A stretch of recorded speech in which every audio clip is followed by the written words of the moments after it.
community science, scholarship, and art. Indigenous knowledges are not an alternative to Western scientific paradigms, but rather central to the way we understand, interact with, and care for the world. Across Turtle Island and the Salish Sea, Indigenous peoples have lived in deep relationship with the lands and waters for millennia. Just a little side note, I have a trachea thing, so I'm going to sound like but we're fine, we're okay, don't worry. I'll be gasping for air, but we're good. The contributions of our Indigenous and non-Indigenous settler panelists enrich this discussion as we recognize that collaboration across perspectives is vital to fostering, understanding and respect. Some of our panelists are academics whose work bridges Indigenous knowledges and Western scientific approaches, demonstrating the potential for transformative relationships in research and education. As we explore the intersections of science, community, and creativity today, let us remember the power of Indigenous-led approaches, which offer pathways not only to healing past harms, but to imagining more sustainable futures for all beings, human and non-human alike. Our panelists bring diverse experiences and insights from academia and various disciplines, all contributing to a collective movement toward decolonization and the true elevation of Indigenous knowledges within our work. We invite you to listen, reflect, and engage with the ideas shared today, and to consider how these transformative approaches might shape your own work in the years to come. There.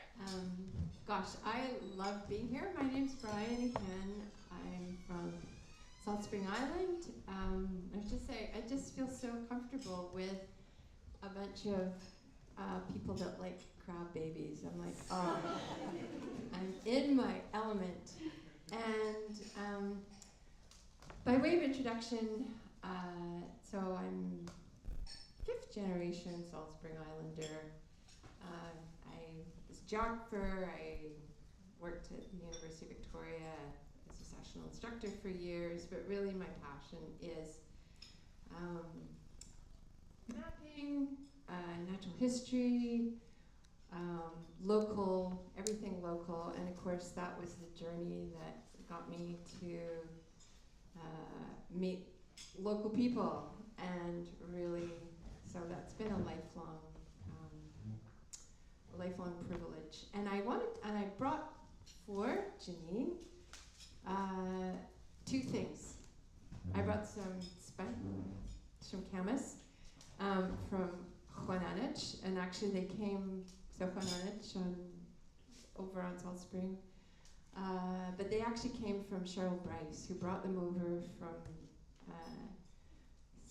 she's Lahuangan. She brought them over to help to bring the camas restoration, and there's a great tradition of sharing camas seeds. So I brought you some spud and some kachmin. I got the kachmin from some friends down in Bellingham, Lummi territory, and Shirley, you probably know Tim Wall, who's and works, I think he works for Lummi, but big restorationist who really was kind of an exemplary model for me about how to be a white settler and try and practice some reciprocity. And so I brought you some kachmin from Lummi territory. Thank you very much. And he grows himself.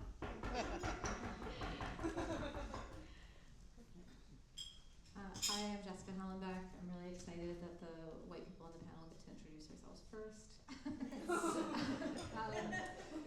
So my own ancestral background is my earliest ancestors to Turtle Island were Dutch colonizers to Haudenosaunee territory. And my mom's side came later through Ellis Island as Ashkenazi Jewish people from Hungary and Poland. And I have a PhD in geography. I'm a documentary film producer. But what I do want to share about my own ancestry is that the Tura Wampum Treaty was a very important treaty, and is a very important treaty to how I understand my own positionality and my own work. So that treaty was a treaty that my ancestors came into, were protected by. That treaty was very new when my ancestors arrived. It was only 40 years old at that time, and that treaty really spells out this relationship of going down the same river in the same direction in two different boats, and those paths of the boats don't cross.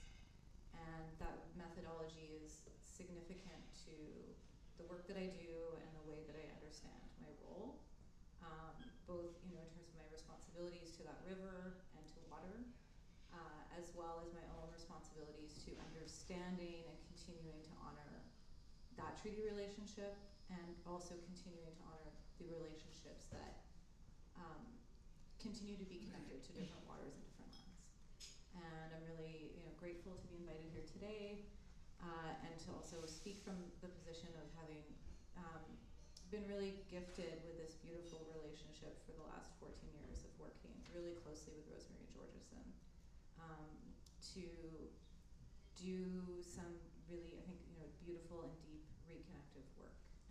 And so my interest is in how can we, in our different positionalities and our different privileges, work with that privilege to really move resources, whether that be intellectual resources or material resources, from one place, the settler colonial, white supremacist space, to another.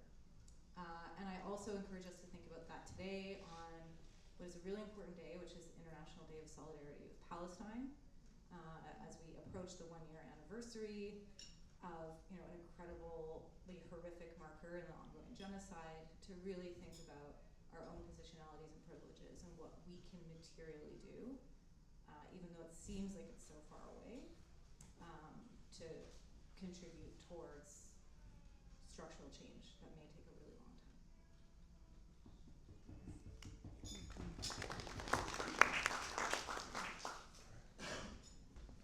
So you'll have to excuse me, I promise I'm not scrolling on my phone. For those who know me, know that sometimes I'm a little too attached to my phone, but I'm fairly early in my language learning journey, and so I have a protocol that's been taught to me by the person that gave me my name, that he told me that's how I'm supposed to introduce myself, and until I can become fluent and read it without the phone, I'll just have to use my phone. So, bonjour, Jeannine, Niiyokamigaabaw and Deondre smiles and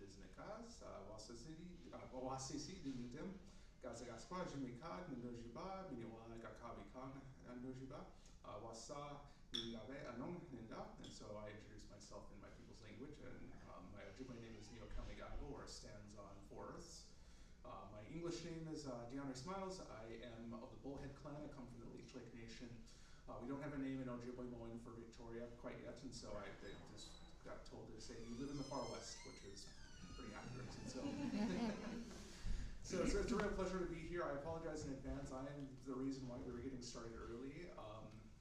We have, my in-laws are visiting from North Dakota, and they have a 5 a.m. flight out of Victoria. And for those of you that are from the island, know that Victoria International is not known for its very convenient flight times unless you're trying to go to Vancouver or in the interior. And so we got to get them back. And so if you see me take off in the middle of this, I promise it's not because I'm tired of this. This is me to catch a ferry. Although this is better than Sports Bay, right? At least I know there's not some camera there that'll be like, oh, well, we caught you like 5 minutes after this cutoff time, and so we can't let you on. And so, it's a real pleasure to be here. I am, my current job, the reason I'm out here is I am assistant professor of geography at the University of Victoria, so it's kind of funny that there's 3 geographers in a row here on the table. In my job there at the UVic, I'm, besides teaching in the area of Indigenous geographies and human environment interactions, I'm the director of the Geographic Indigenous Futures Lab, which is a research group in the UVic Geography Department that is explicitly centered around community-based relationships and geographic research that puts the control of the research back in the hands of Indigenous communities. For those of you that may know your history of geography, we're a very colonial discipline, and so it's only been relatively recently where even the idea of allowing Indigenous communities to handle their own business with geographic research has even been broached, and so now we're here to kick that door open. And so, yeah, I'm going to pass it on because I'm not one for, well, actually I am one for talking a lot, but in case I didn't have a chance, in case I don't get a chance later, I brought lab stickers. Our our lab logo, the beaver, which was designed by Sarah Jim, who is a Wasanich artist. So please take them, please take them. But yeah, it's a real pleasure, and I'll pass it on to my good friend Kusemaat.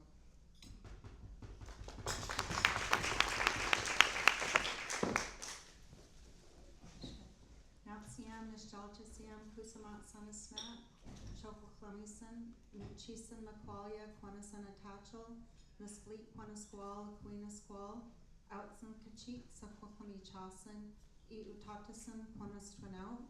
My traditional name is Kusemaat. It comes from the Songhees Esquimalt Souk area in Vancouver Island. My English name is Shirley Williams. I hold a Bachelor of Science in Nursing. My passion is to address root cause of trauma for Indigenous people and nature of the Salish Sea.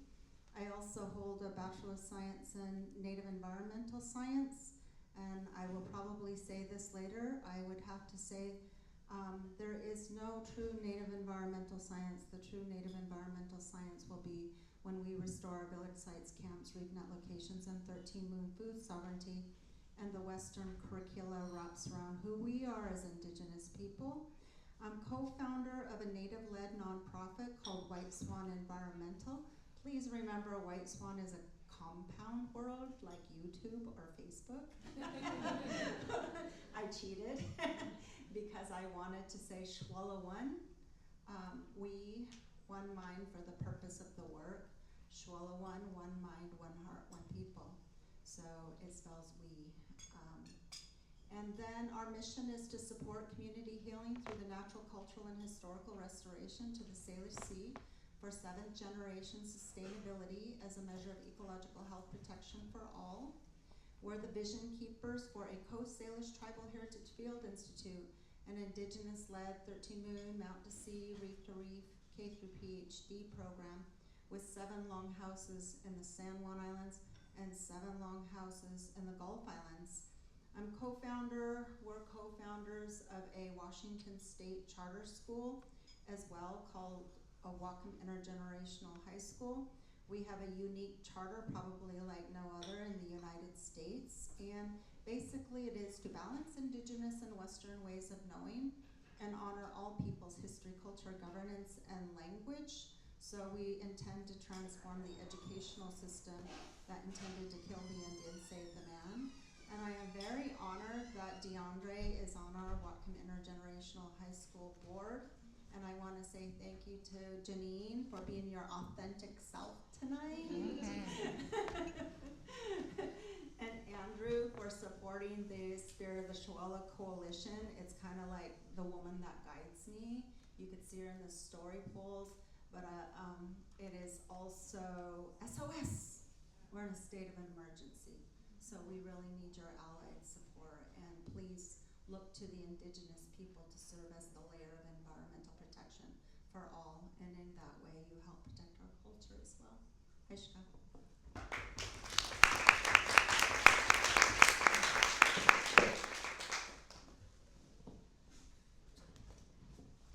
Hello. Pardon me. My name is Rosemary Georgeson. I am Jeannine's mother.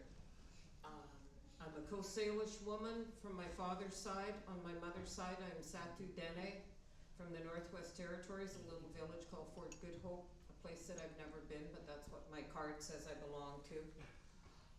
I'm born and raised right here on this land. This pass is my home, every part of it.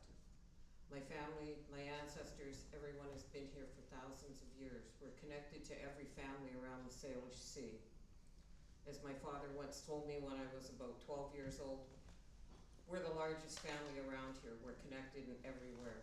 And part of the research that I've been doing with Jess for the last 14 years is trying to find our family and put us back together due to the impact of colonization. Growing up here, we only thought that there was our family, the Georgesons, and the Heads, and the Wilsons. We didn't know that there was more family out there. And this is what we found through the research and the work that Jess and I have been doing, because I've always looked for my family and wanted to know who they were. But due to restraints and things that I, as an Indigenous woman, was not privilege to that I couldn't find, Jess was able to access through academia. And it's put our family back together. We're finding out how we're all connected, what happened to the family that was taken from here, who they are, our place in their communities and in our community here. And it's been an incredible journey to be able to do that, to find out how our stories of connection to water and fish held us together and brought us back together as family. I'm also known as an artist. Some people call me a storyteller. I was a fisherman, so of course I got stories to tell because the fish was this big to this big. And I can do that. Just give me a minute. But it's through these stories that we all carried through growing up on the water around here that helped to reconnect us as family. My life has been spent on the water. I was almost born out there. I've only been an artist for about 25 years. Before that, I was a fisherman who moved through this water, lived on this land, all the way from here to Prince Rupert and back.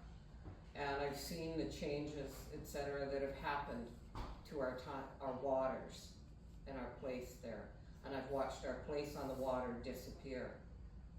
So doing this kind of work is very, very much a part of my heart. It's who I am. And I'm very honored to be here with all of you. Thanks again.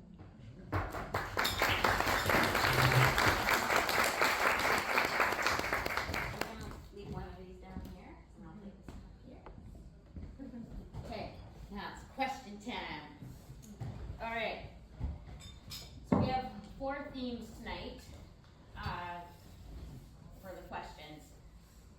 The first one is engage, and this is focusing on ethical protocols and guidelines. So the first question of the evening is, how do we appropriately incorporate Indigenous knowledges in scientific contexts? Are we aiming to integrate, interface, or braid knowledge systems? Who wants to talk first?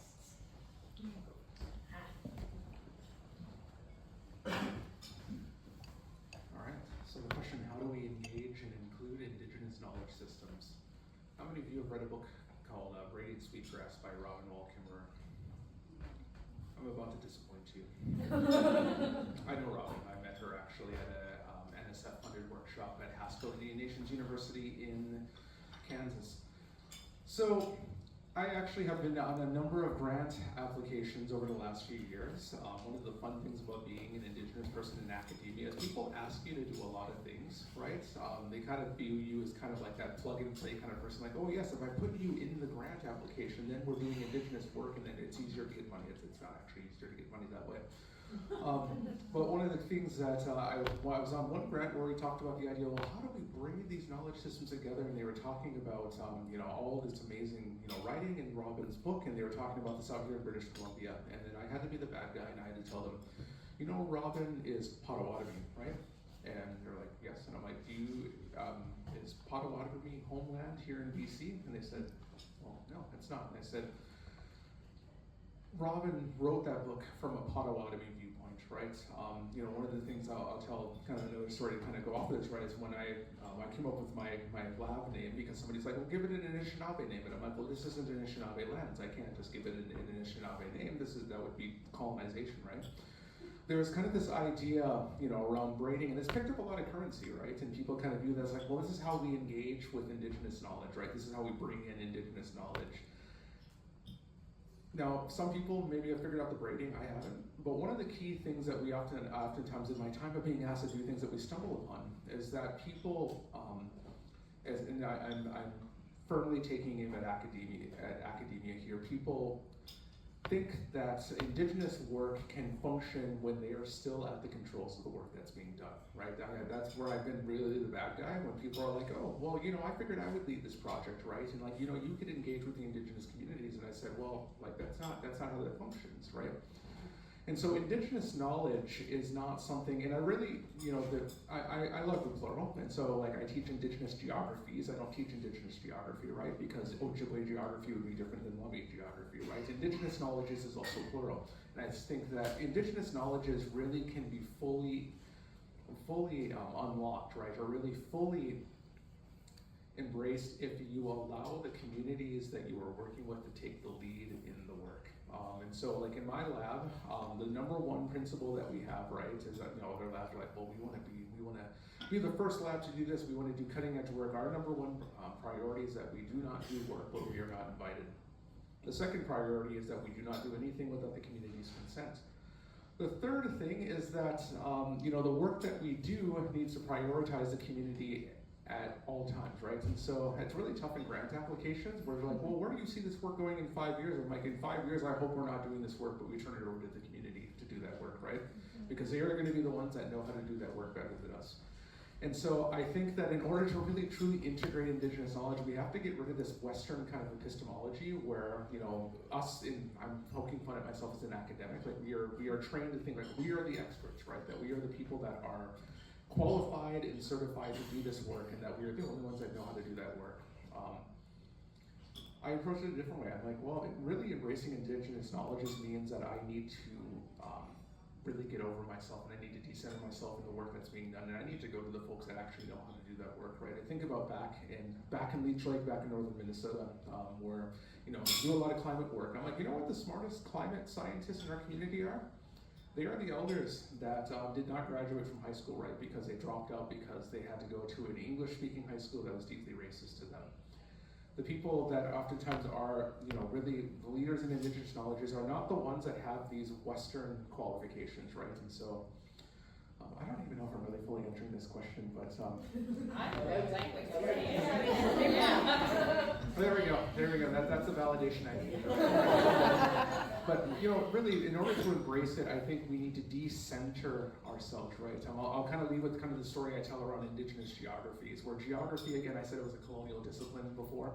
It comes from this idea, like the way that Western geography is taught, is this idea that we are empowered to make determinations and make definitive statements about the environment, and that we can hold ourselves apart from the environment, right? Oftentimes when I teach about cartography, I tell this story that I heard from somebody, a Dene person down the southern Dene, not the northern Dene. And there's a cartographer, and he talks to his mother, and he's like, look at this map that I made. And his mother's like, well, what good is this map? What good is this map for me, right? Like, it's a top-down view. I'm not a bird. Why would I be looking down at it, right? And I think about my own worldview where like we view ourselves as not separate from the environment, but heavily influenced by it, right? And so when I think about it from those kind of terms, I'm like, well, Indigenous knowledge, again, means that I decenter myself and I think about everything and everybody and all of our living relatives, both human and non-human, that really have lived and sacrificed in order to create the world around us. So I'll stop rambling and see who else wants to answer the question. Can we repeat the question?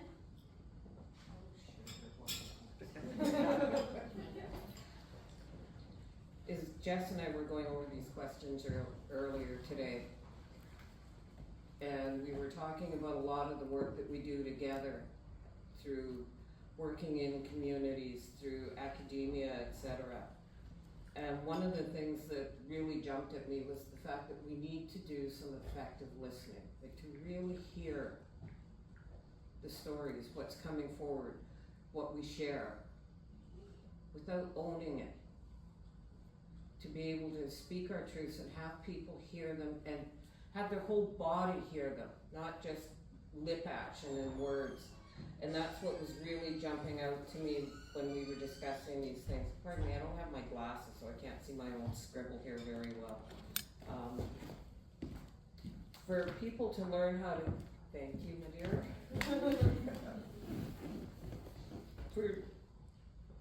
I've been in a lot of places where people speak at me and not with me.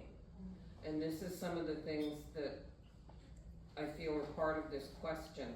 Like, how do we incorporate Indigenous knowledges into scientific context? Are we aiming to integrate, interface, or braid knowledge systems? It all comes down to the listening, to hearing what we're saying. And I've been in many situations on the coast here in the work that I do, where people say, oh, we'll do that, and think the problem is fixed. It's not. That doesn't cover the issues. It's about learning and working with us as equals, as the same peoples. So, how do we appropriately incorporate Indigenous knowledge into scientific context? I kind of said that, or I don't think there is really true Native environmental science. I think we're doing sections of it. And when I look at my very intelligent Indigenous capstone fellows from Northwest Indian College, we're appeasing the dominant structure. Axiology, epistemology, oncology, we have to learn all of these terms, and we have to find our way into higher education. So really we're appeasing the dominant structure. Like my friend said, Jennifer, why do we have to put this into academia? You know, we really should be out in the field practicing. There is a lifetime of curriculum in learning the old ways. My partner Jeannine said, and we're near genocide, so we need as much allied support as we possibly can. I learned from an elder from Lewilnuth that they had to take a 10% cut in order to reestablish their language program and their culture program, so they had to work very hard to try to save their language and their culture. And is that fair? And then with Truth and Reconciliation, I'm really thankful that so much education to the public is coming out and we're gaining more allied support. But one of the elders said, you know, Truth and Reconciliation, it's good, but we're still not the decision makers. And I think, when I think about my partner, Jeannine, he's a traditional provider. I come from traditional providers in my family. And when I look at what he's always saying, we have to go get a permit, or we have to go get a certificate in order to practice our traditional ways of life. And so when I look at the requirements for us as Indigenous people, nothing is real unless we write about it. And what we want to do is practice. And if you so want to write your curriculum around us, please do. Because we have had traditional ecological knowledge systems for thousands and thousands of years. Over in Smuckwich, Chuftenham, Point Roberts, the enclave between the United States and Canada, they know that our people have lived there for over 9,000 years. And then they come in, the Alaskan Packers Association, they move our reef net kinships out, and they decimate our salmon. So when I look to the questions, can I look at your paper again? And we are right, how do we incorporate? And then, are we to integrate, interface, or braid knowledge systems? I honestly believe my ancestors, when I look at my treaty signers before contact, and they had 21 years to figure out what they were going to put on that treaty to fish as formally in our usual and accustomed fishing areas. And we still have to remember that as saltwater salmon people, that we have no border. Yes, we want to go back to braiding. We want to go back to bringing settlers to fresh water and fresh food that has been degraded now. But right now, everything is degraded. Right now, we have to preserve this unique quality of life that we have here in the Salish Sea. We're only about 65% out of 8.7 million people in the Salish Sea. And we have the unique inherent and acquired rights to help protect this environment. And as Paul Hawkins, leading researchers say, if we have Indigenous land management, we can reduce CO2 by 6.19 gigatons by 2050. So please don't incorporate it into your academia. Please help us get our longhouses back so that, like Kevin Costner, if you build it, they will come, and we will come, and we will help with our memories that are stored in our DNA to help protect this environment. We need our allied support to say, stop breaking that supreme law of the land. That's what we need you to do. Braiding. Someday we'll braid, we'll get back.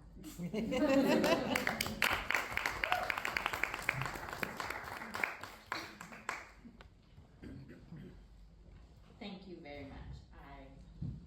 As a follow-up to that question, what ethical guidelines should be in place for working with Indigenous knowledge holders in both teaching and research? Who wants to go first?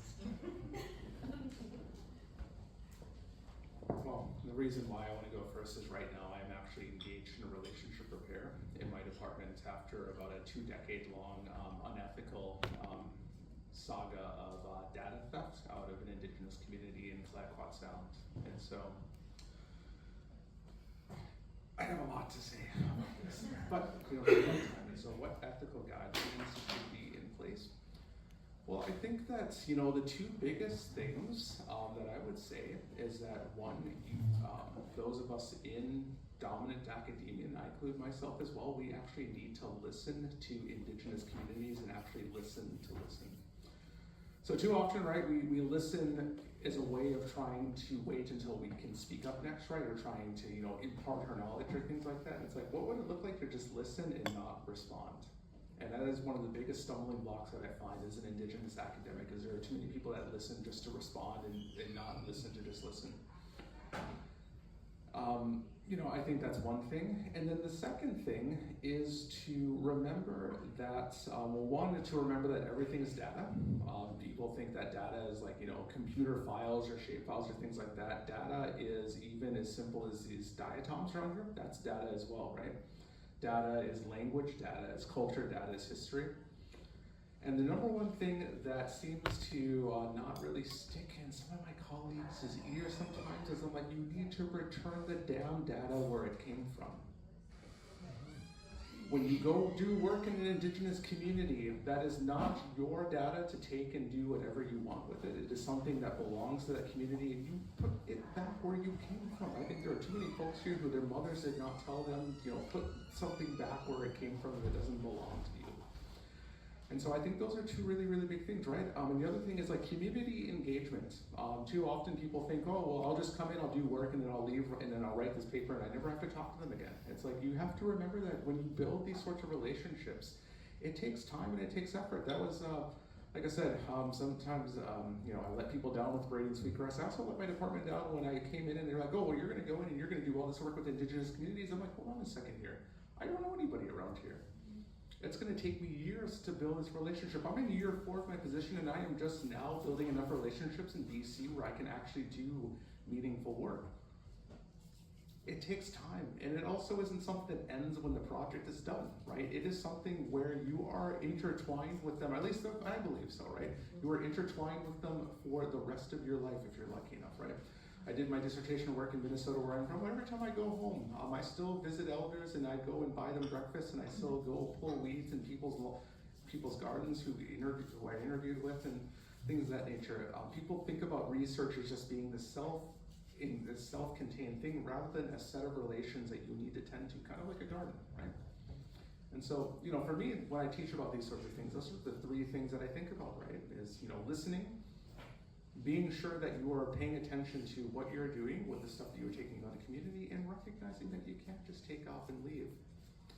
Otherwise, you end up with a situation that I'm in, and I'm sorry if there's any, this is me being a little kind of testy about this, but it leads. Then if you don't do these things, then you end up in a situation where your first Indigenous professor in the history of your department needs to go up and pick up your fucking mess after all the things that you did in the community. And I don't want to do that. I have other things that I need to be doing, like fighting for Indigenous resurgence. So Stop there.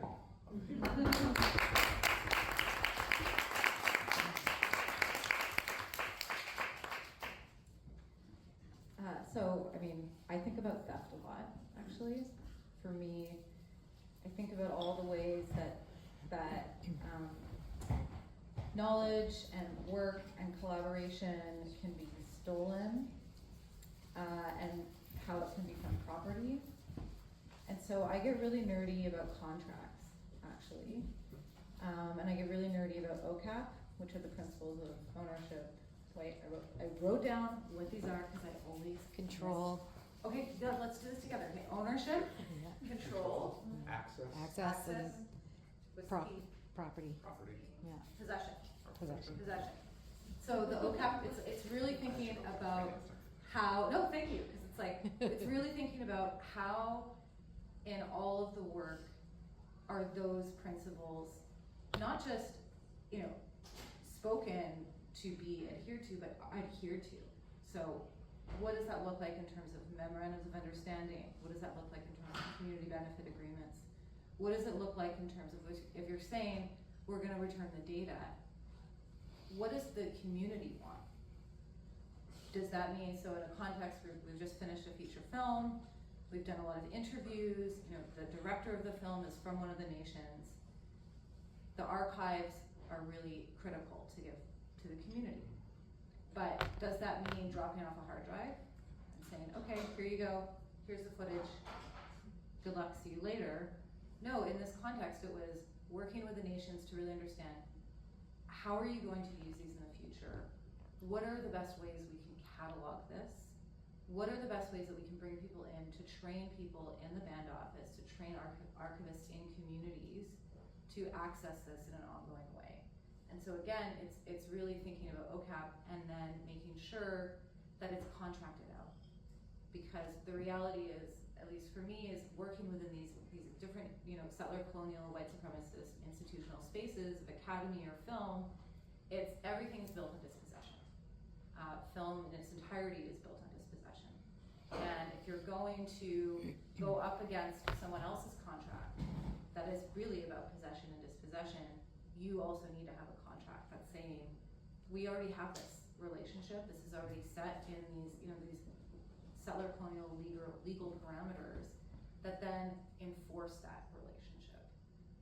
Unfortunately, that's kind of, not unfortunately, but it's like that for me at least is really where it's at, is papering it properly to be able to continue to push back against that ongoing theft of knowledge.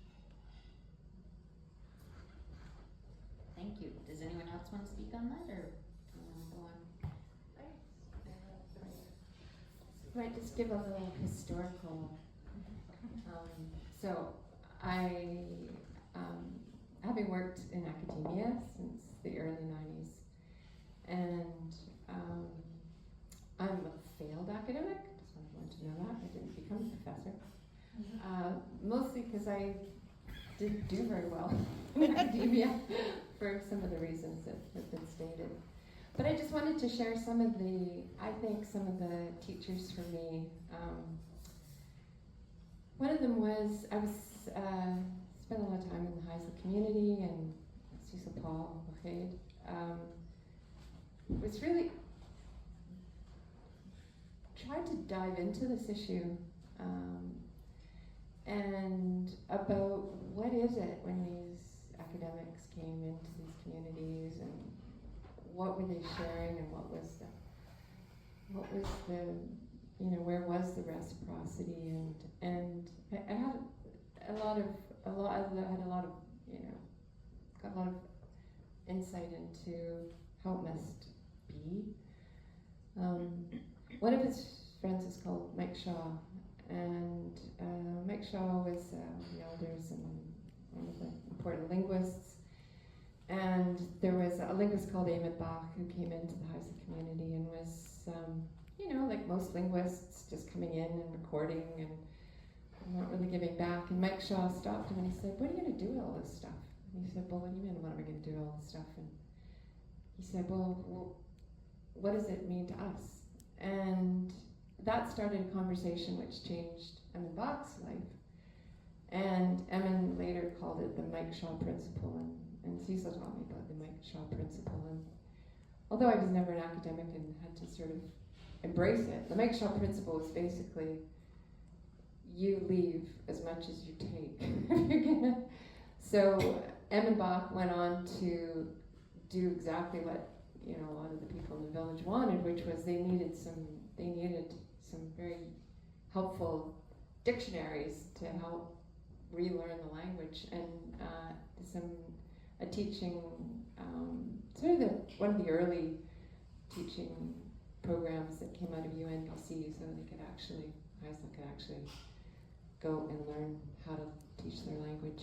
But it's just from a historical context, I thought it'd be useful for people to know who were the thinkers and the leaders about how we start to think about this stuff, because honestly, I could say that I've stumbled through this all my life, and I'm always like amazed at just how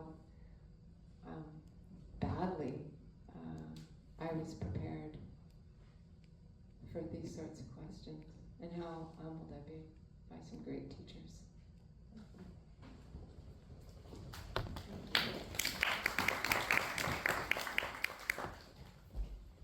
Do we want to speak more, or can we move on to the next?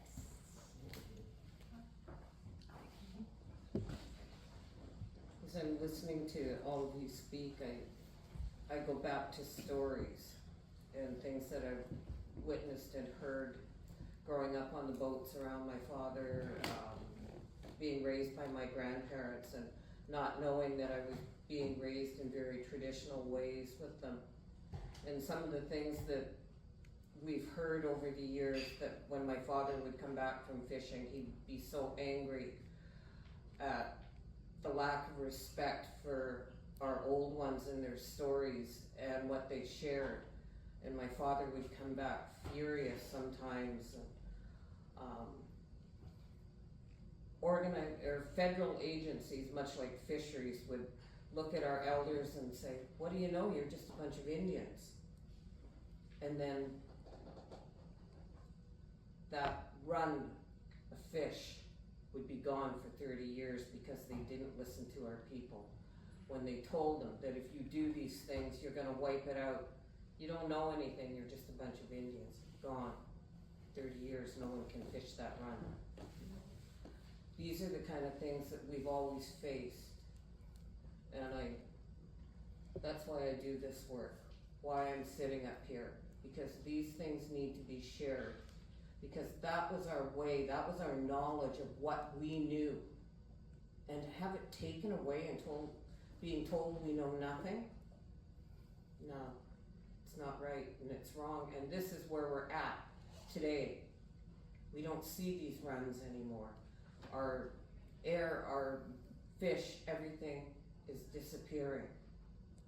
That's why we have to keep doing this kind of work and share these stories.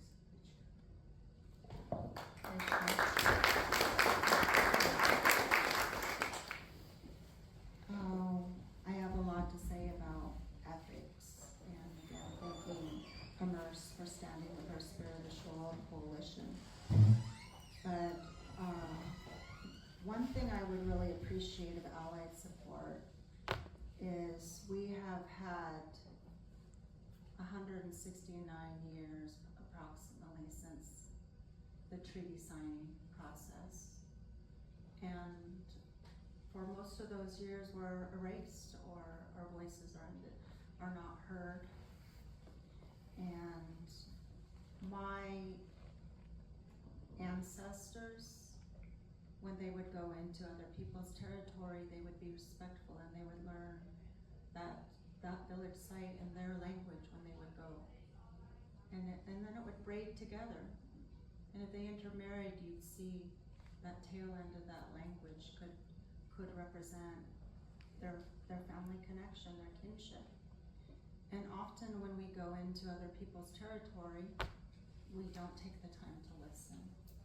And you really do have the voice here on this table. And I want to be respectful to that with all these questions that I hear you first. You know this land, and your voice needs to be heard. And I think we need, as researchers, we need to respect that when we go into other people's territory, to listen to the people first. And I appreciate learning together and growing together, but then who has not been heard for the longest time? So when I look at being a Native-led nonprofit in Washington State, there's like 36,611 Native nonprofits.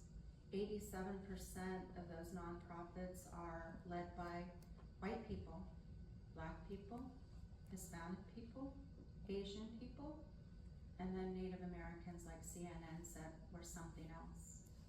Ethnic erasure were not even mentioned. And so what I noticed as a nonprofit is my so-called allied support. They're very excited to propagate off of Indigenous visions.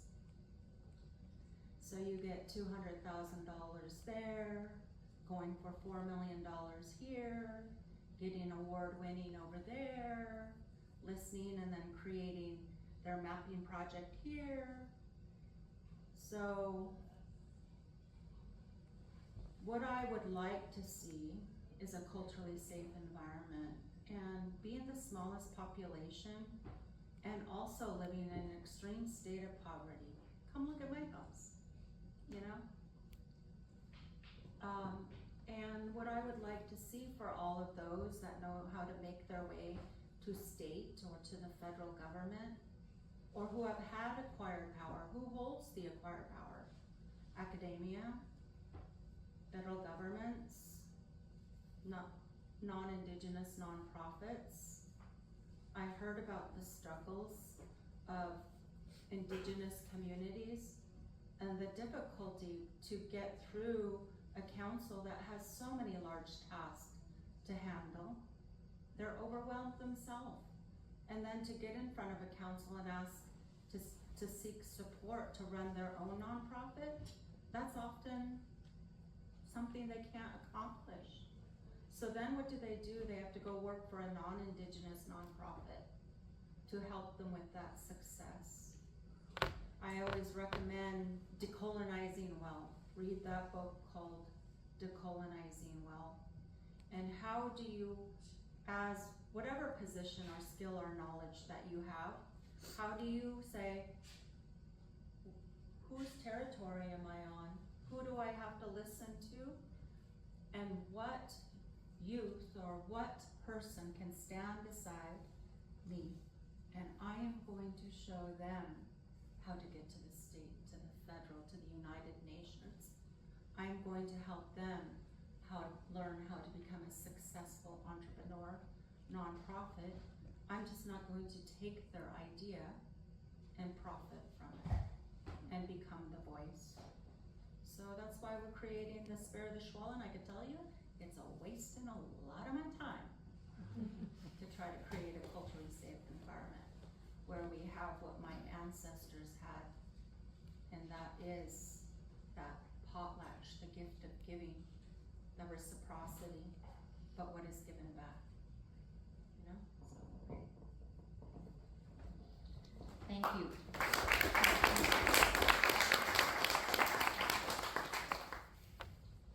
I really love hearing, I don't love hearing about the work like with Indigenous communities and what they're facing. I love hearing the discussions on how to solve it and like the solutions and ways to move forward. So thank you for all that. I'm grateful that everyone shared. Our next question, it is around addressing trauma inflicted by science. So I'm gonna ask, because we are on time limit, because we want to hear from Deondre before he has to run off to the ferry. If someone can check the ferry time, like ferry tracker, that would be great. Like real time? So I'm gonna ask 2 to 3 panelists to respond to this question. What responsibilities do scientific institutions have to address trauma caused to Indigenous communities? We're going big, like, let's go big or go home, guys, and Immerse is going big tonight. Okay, so who would like to respond to what responsibilities do scientific institutions have to address trauma caused to Indigenous communities?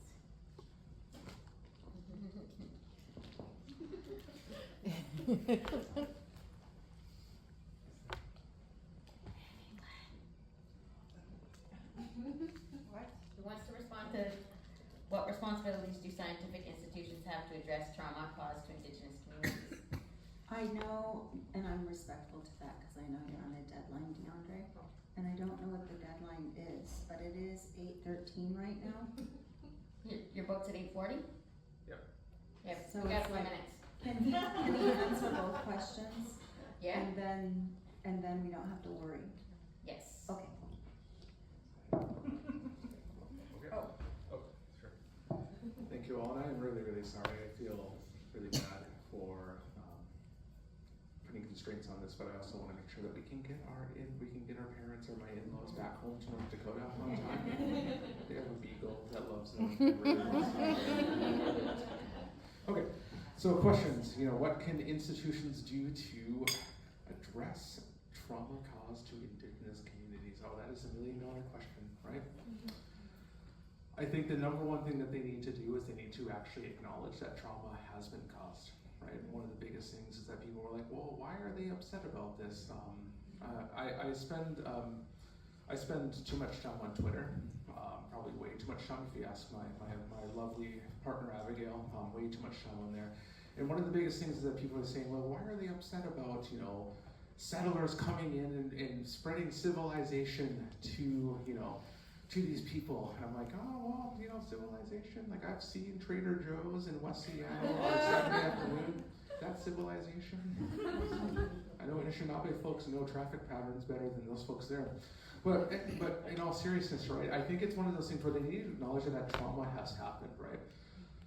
In Western academia, whenever you go through, at least in the United States and similarly in Canada, right, when you go through the non-Indigenous ethics training, which they call Core 2022, they talk about kind of these different principles of doing research in the United States. You study from something called the Bellon Report. And they talk about, the obligation to do no harm. And one of those things, though, one of the key differences, though, is that, Western academia focuses on individual harm, right? Like, don't lie to your research participants, don't withhold information, be mindful, get consent. One of the things in Indigenous research ethics is that the focus changes to community harm, right? A really, really good friend of mine, Crystal Sosi, who is an Indigenous DNA geneticist at Arizona State University. She was the first geneticist, or first researcher from Arizona State University to be allowed to set foot on the Kusemaat Nation in about 20 years, Indigenous and non-Indigenous, because a group of geneticists about 20 years prior came and took a bunch of blood samples from that community, and then not only didn't return the data, kind of trying to get it early, but actually shared that data and sold it to other people. Right, outside of the group of people that community consented to. And so the Kusemaat, they filed suit in court, they got the blood samples back, and they said, okay, so Arizona State University, now nobody can come to our community again, right? And she was the first, that's really deeply important, that an Indigenous geneticist was allowed to be the first. And it was important that she was the first because the first thing that she did is she acknowledged the community trauma that happened. It's not just an individual thing. One of the most common misconceptions that I run into, besides braiding and all these other things, is people think, well, if you go into an Indigenous community, they'll work with you, right? Because you're Indigenous. And I'm like, no. As a matter of fact, they'll be more suspicious of me because I am an outsider with the veneer of being an insider, right? Where people will think that, oh yeah, well, we're all Indigenous, let's work together. It's like, no. As a matter of fact, they'll be more mistrustful of me because they hold me to a higher standard, right? Because they assume that I understand the history of research. There's what is the saying? Like, research oftentimes has been considered a 4-letter word in Indigenous communities because people will come in and say, well, we want to do research, and then they will do really harmful things. They will use false conclusions to paint our people and our languages and our cultures in like the most racist, problematic frameworks possible, right? You know, Rosemary talked about, you know, the idea like, well, what do you know? You're a bunch of Indians. We deal with that in my community as well, right? There was a paper that came out a couple of years ago in a big geography journal where these two white researchers said, oh yes, actually Ojibwe people practiced fire management regimes 10,000 years ago. And I was like, there probably was like 10 or 12 people in the community that told you that. We're like, you don't have a PhD, and so you can't come to that kind of conclusion, right? And so you have to heal that community trauma. That's what we're trying to do right now, right? You know, up at a house at First Nation, you know, there was a long history of research misconduct. My department was like, let's get up there and we'll go apologize and we'll do all these things. And I'm like, hold on a second. Like, we can't just go roll into community and say, okay, we're here, like everything's better, right? We actually have to slow down and actually listen to what they have to say. All right, now the second question. How can we help rebuild trust and protect Indigenous scholars when ethical concerns arise in potential collaborations? Well, I mean, I would love more support in like the work that I'm doing. I can speak for myself in saying that, right? But also, I think, again, you actually have to listen, you need to move slow, and you need to recognize that ultimately at the end of the day, right, it's up to the community to determine whether trust has been rebuilt.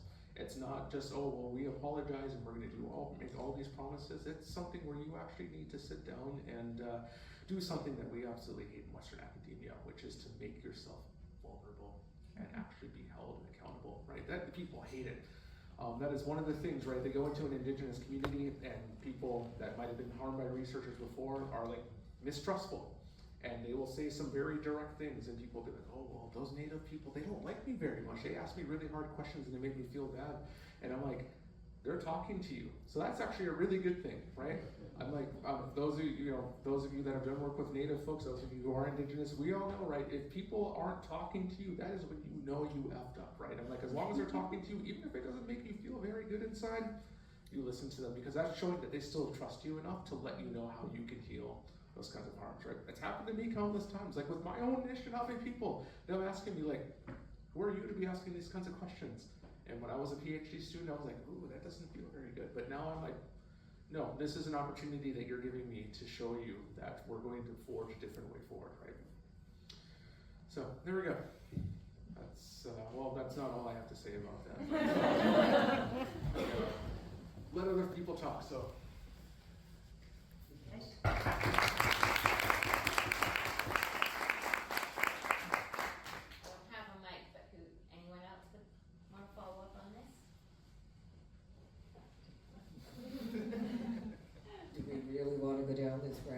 Jess?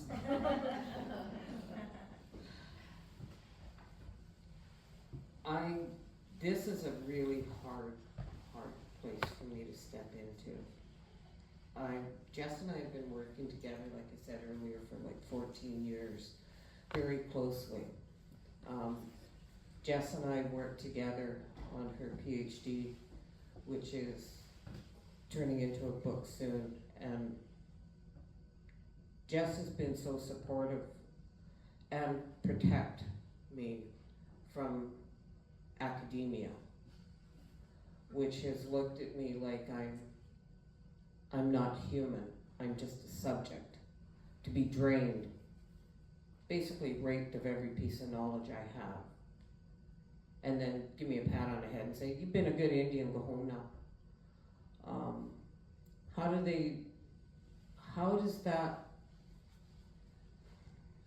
do you repair that kind of trauma when people want you to realize that you're not human, but they want everything you know?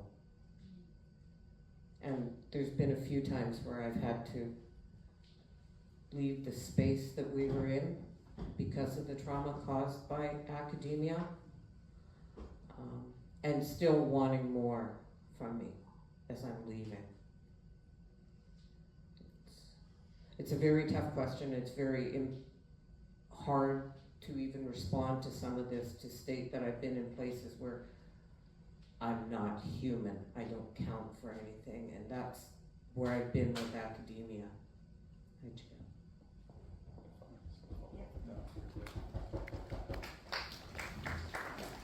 It leads me to something that I didn't think. It's something that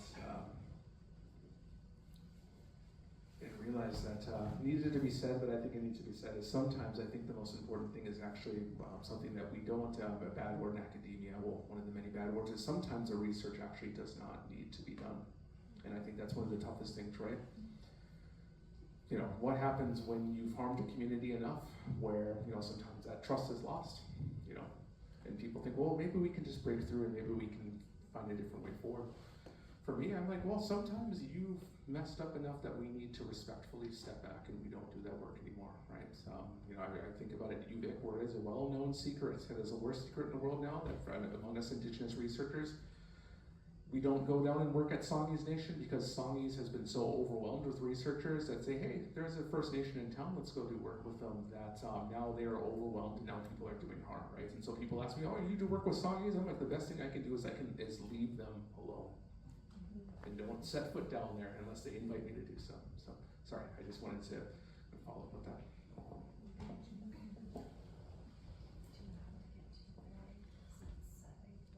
We'll be able to see it coming in too. This location. I found out that the cutoff is 5 minutes, so as long as we're there at 8:35, they can't stop us. Yeah. No. Yep. Okay. I'm sorry.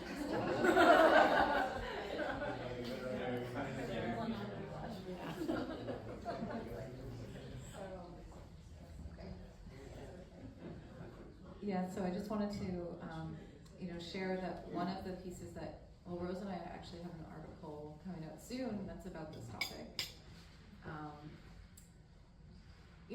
There's this emphasis now at the university on community-based research. And what that means is it largely means that researchers in the academy are being trained how to do community-based research better, ostensibly better.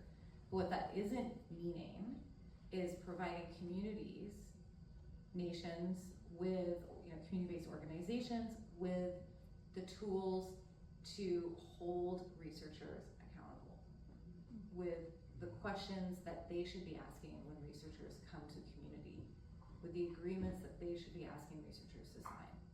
And I think it's as I'm concerned, or we're concerned, that until that actually starts happening, until universities start actually resourcing communities to protect themselves from researchers in the academy, that it's not going to change.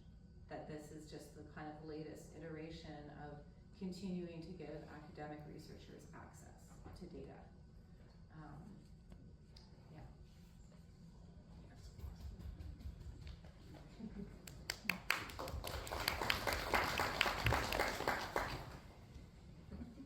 Thank you for that. It is a heavy topic, but I really appreciate your responses and not holding back, because I feel like these are things that we all need to hear, especially with the work that we're all doing within not just our community here, but throughout. The next one. Next theme is reconcile, which is a term that we were talking about this earlier, that I don't really like. Well, reconciliation, I don't really like that term. For various reasons. So this is elevating Indigenous scholars. We've touched on that a little bit. So I'm going to ask couple of you what your responses are to what long-term actions can institutions take beyond recruitment to retain and support Indigenous scholars?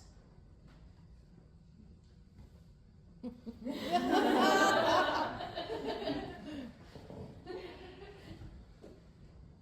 guess I'll go first. Before your ferry comes. Before the ferry comes. It's like maybe 10 minutes out. There we go. Everybody, I know we won't miss it now because everybody's looking out. Yeah. If we end up running long, maybe we can send a few of you to distract the pilots, and so take off time. Okay, how do we retain and how do we recruit and retain Indigenous scholars? Oh my gosh, this is the tough question, right? And I actually won't pick on UVic this time. I'll pick on my PhD alma mater, Ohio State. where I did my PhD. I was the first Indigenous PhD from the geography department to ever get their PhD from that department. And it was really tough. There were moments where there were, at least in Abigail will tell you, we started dating like literally about a week after I started my PhD program there, and they were there with me through this. There was a couple of moments where I dropped out, right? Whether it was dealing with people telling me, well, we don't do Indigenous geographies here, you should go back to Minnesota, right? Or, people telling, being vulnerable, saying, well, I'd like to be like the first geography PhD for my nation, right? And then people saying, oh, well, Deondre thinks that he's going to be a PhD, but the rest of us have realistic plans. And it's like, well, I got that PhD, and so I guess you guys did do Indigenous geographies after all. But I think one of the toughest things, right, is providing cultural safety for Indigenous scholars, both professors and professional academics and students. One of the toughest things that I've often encountered in running my lab is like, how do I support my students in a discipline, in an environment that is built upon a paradigm, upon a framework where, again, they are viewed as less than human at worst, right? Or at best viewed paternalistically as like, oh, well, we just need to train these people, right? We just need to build them up and we need to educate them. How do I ensure that kind of safety? I think one of the things is being willing to, and this isn't for everybody, that's a disclaimer, right? Being willing to break the rules, right? And so I have an Indigenous PhD student, she's Yamba, Shoshone, and Cree. And one of the things she told me is she says, I want an all Indigenous committee for my PhD. That's a bit of an issue when I'm the only Indigenous professor in my department, right? And so I thought, I was like, well, somebody else, other people would say, well, maybe she just needs to temper her expectations. And I'm like, well, no, I'm gonna make sure she has an all Indigenous committee. So I went and I fought that battle with our graduate affairs committee.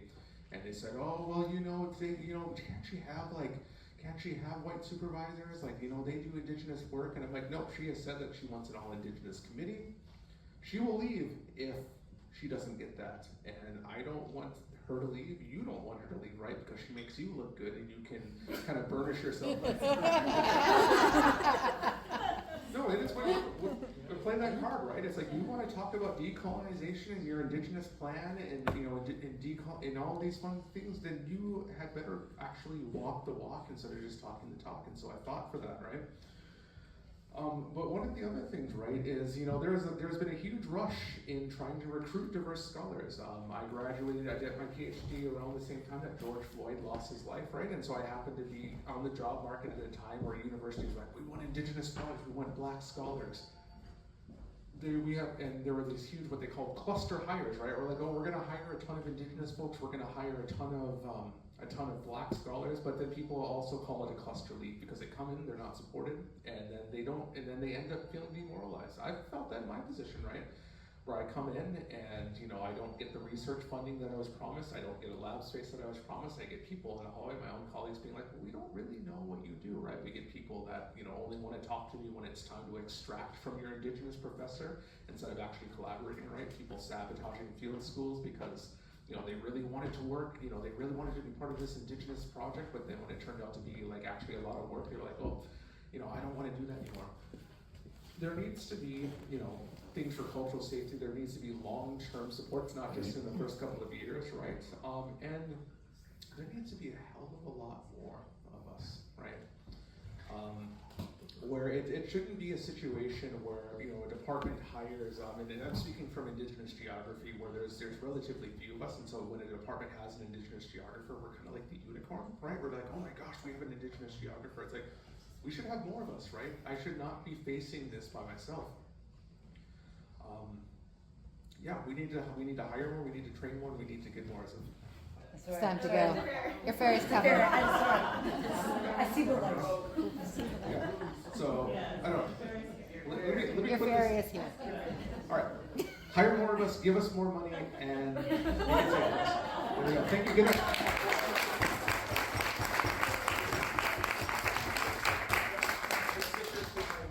I take my business cards. Thank you all so much, folks. Yeah, I love one. Thank you, everyone. Good night, everyone. Good night. We'll pass them around and stuff. You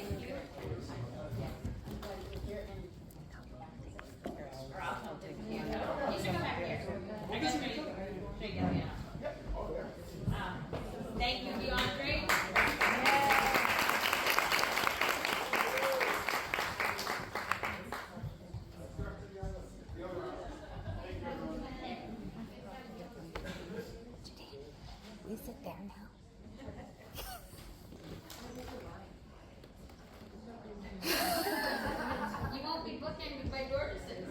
I know, but I'll see you on the camera.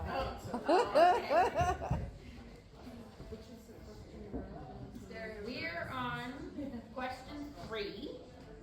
And so Deondre just responded to what long-term actions can institutions take beyond recruitment to retain and support Indigenous scholars? Do we want to?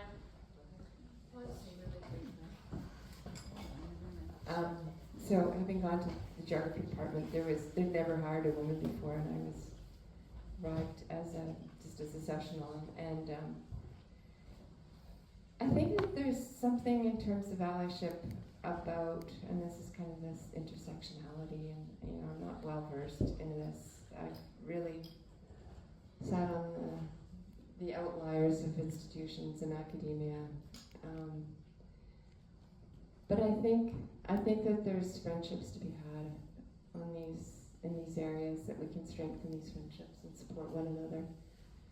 And I think that is, that's kind of my teaching, that there are many people that are working on the sides to try and support this really fragile earth, and sometimes we're old academics, failed academics, and sometimes we're, I suppose I just think about, again, the teachings of Jorge, Cecil Paul, my dear friend, and his metaphor through the eyes of the culture was the canoe that just could expand as big as it needed to for anyone who wanted to step in and bring their skills, because we had a big journey ahead of us, and it's a very rough journey. We need to bring all our skills, and we need to work together. That was a Haisla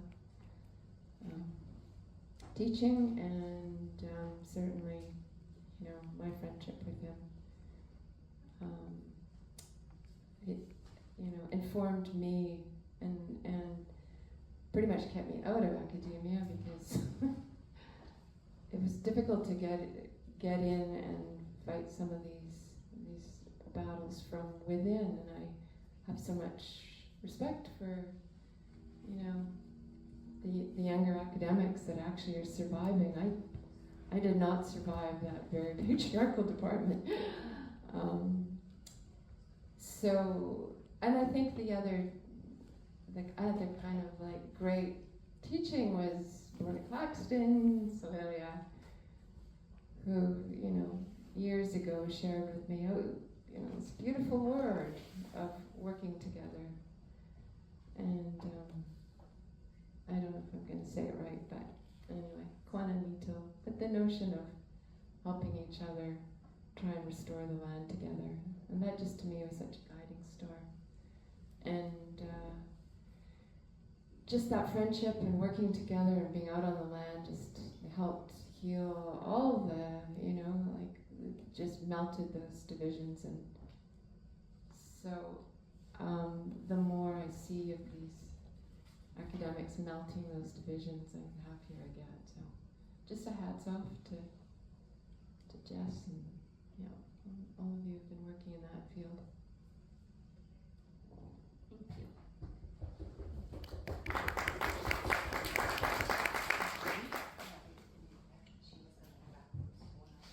Okay, I think, I really want to hear what the follow-up question, the responses to that. To which one? How do we ensure Indigenous elders and early career scholars are fully supported in these institutions?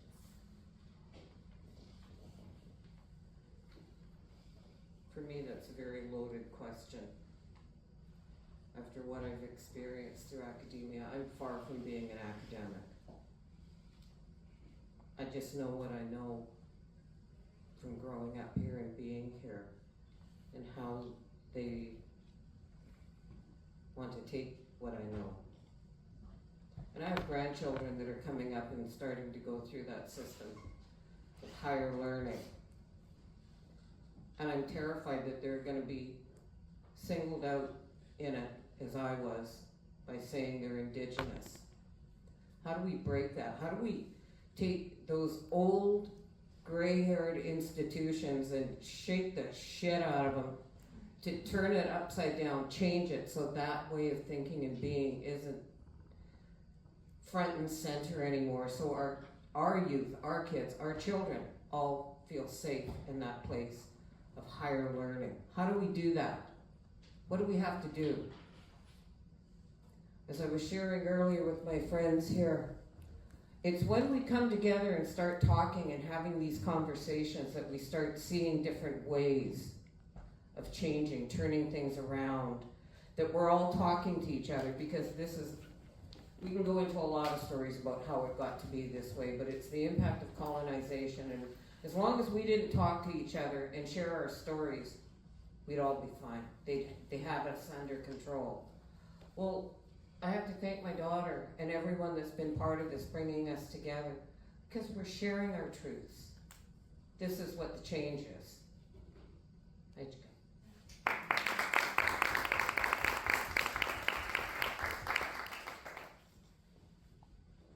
I appreciate the truth and reconciliation efforts that Canada has made. I know it's not going at a pace that some desire, but being from Washington State, the United States, I see the advancements and the efforts, and they're greatly appreciated from allied support. And I should say, if I ever offend you, that is not my intention. That's what the elders always say. So I put teachings out, and if whether from what I have learned, and whether it's heard or not, or ever incorporated, that's for each individual to decide.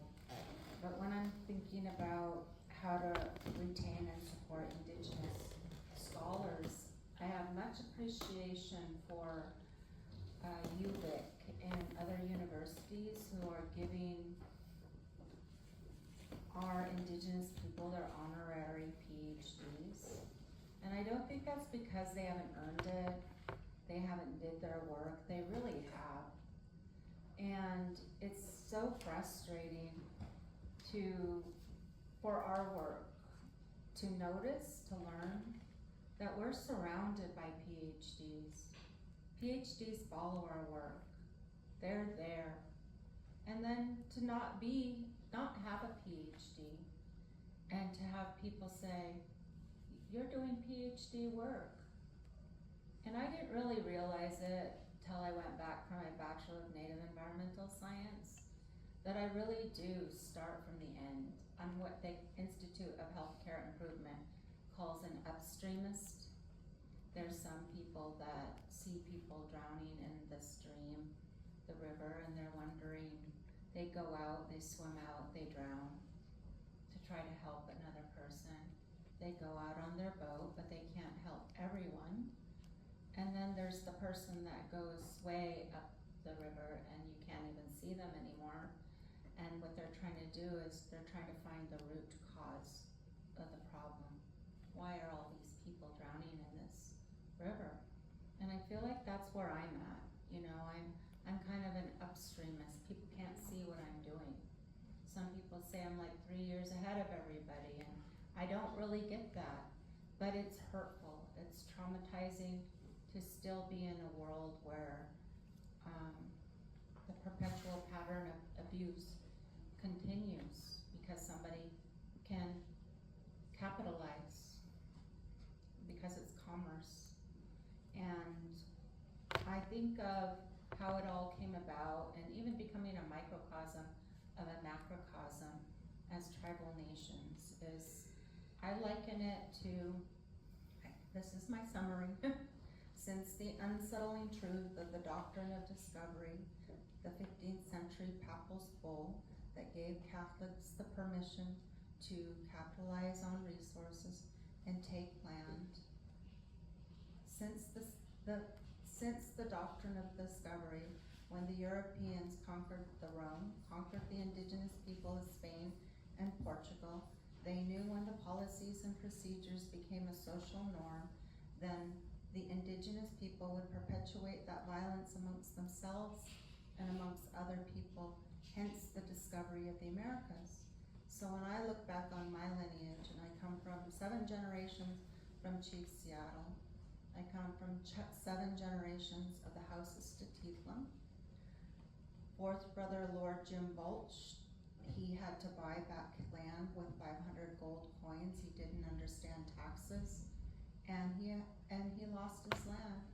6th brother, have you ever come to Bellingham and you hear of Seahome? That's my grandma Mary Wallace Seahome. 7th brother Thomas Jefferson, treaty signer. And when you come to Whatcom Creek, my grandpa Salik and my uncle Chowitsu, they welcomed the first settlers. So when I look at all of my people, and I think of my grandpa Peter, who was the most committed in court cases, and he had to learn to speak Chinook to testify for the old people who lived at the Duwamish River and were having their homes being burnt down, and they were being forcefully relocated. Seattle's too much wealth. You could make too much wealth out of that area. So my Duwamish is still not recognized.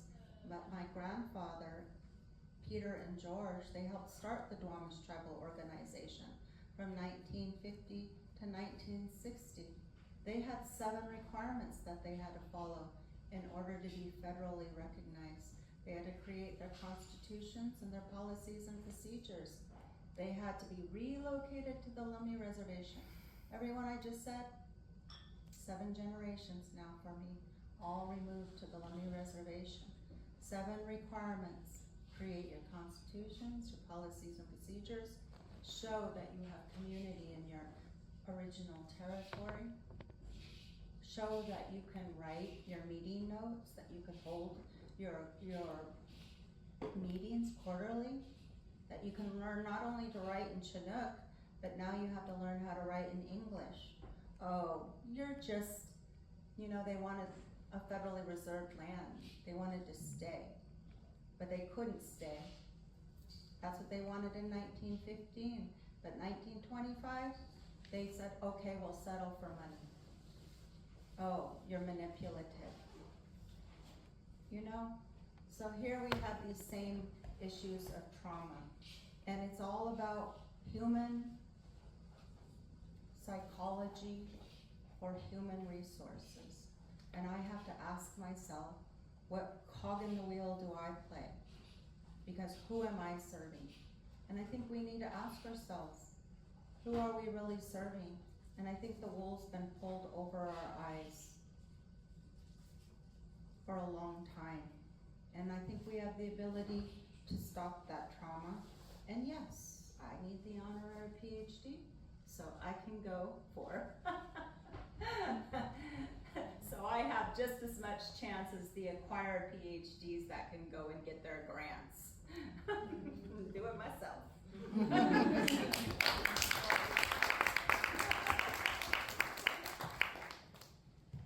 Jess? You good? Okay. All right, let's move on to our final theme for the night, which is center, Indigenous knowledge as a central paradigm. Can institutions transform into Indigenous knowledge-led spaces, and what needs to change? We've heard a lot about what needs to change, haven't we?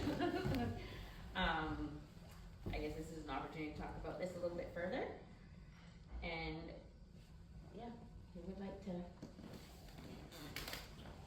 take this?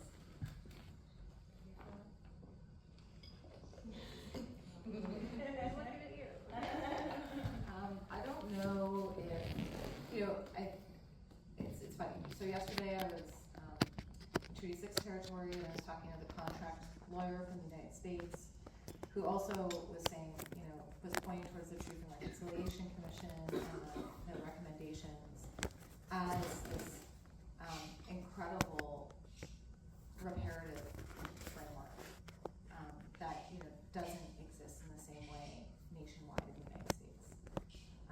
And Martha, who lives in Washington D.C. and is white and a lesbian and Jewish, was really saying that she felt really strongly the master's tools could dismantle the master's house. that she was really of that mindset. And I don't know in terms of academia, you know, these conversations about indigenizing academia or decolonizing academia for me are, I think it's going back to what you shared earlier, which is really about, you know, do we need to be doing more writing? Do we need to be doing more educating in those spaces? Or do we actually need to be doing, you know, work that is in relationship with, as Rosemary has taught me a lot about, which is that, you know, we're moving towards the center is Indigenous, all of us are positioned based on who we are in our own positionalities, our own life experiences, our own relationships, in different rings around that center. And I don't know if academia is a space that gets us there. Yeah, I guess I have a comment on that. So in the lesson of learning to co-found a Washington State charter school and try to balance Indigenous and Western ways of knowing with my co-founder who was non-Indigenous, who learned about our vision and mission, and to be able to stand in front of commissioners and to bring forward information which most people don't know. Not even the commissioners. They don't know the history of where they're at. You know, they don't know our history, culture, governance, language. They don't know it. And to have somebody stand with you but feel like you are being tokenized when it comes right down to when you receive the money. So once the money comes in, everything you help other people learn, and then they have the acquired position, the PhD, the in charge of the charter school, in whatever, it's mostly non-Indigenous that are in charge. I can guarantee you the Indigenous-led vision is going off into left field. So even if we dream that the healing work starts in the Salish Sea, because the 1855 treaty signer said the water that runs from Mount Baker are the teardrops of the mountain, and as respected elders have said, teardrops are the most powerful form of prayer. We believe that the healing work does start here. So we're not going to give up. We just want to be served as a case study as to how we can do that. And so can institutions transform into Indigenous knowledge-led spaces? I feel bad that I call it a Coast Salish Tribal Heritage Field Institute. The only reason why I do is because Obama's proclamation called out the rich history of the Coast Salish people, and he called out our reef net. And there's a 20-year resource management plan. And so Coast Salish Tribal Institute, and if we're not at the table as Indigenous people, that funding will go towards lighthouses.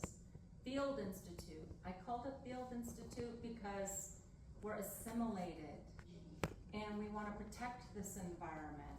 We don't want to destroy it more by building, because we don't understand. It's like an iceberg in the room.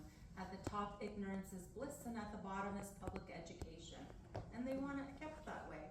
We just don't know that we're blowing up the mountains to get the petroleum and the coal to make every single item that we have. We don't even know that, you know, so we don't want the casinos, the malls, the all of these items. It's just like the longhouse is back.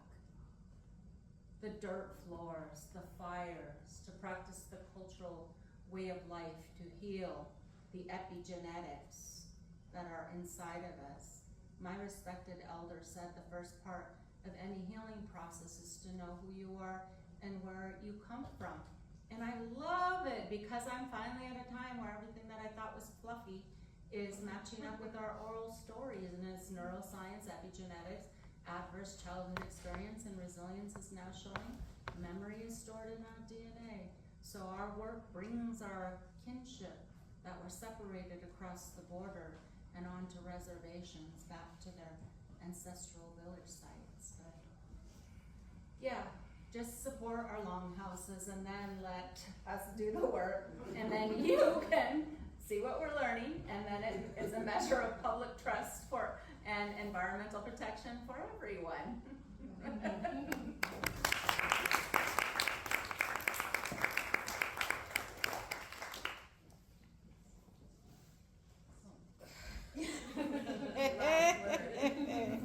hate it when she looks at me like that.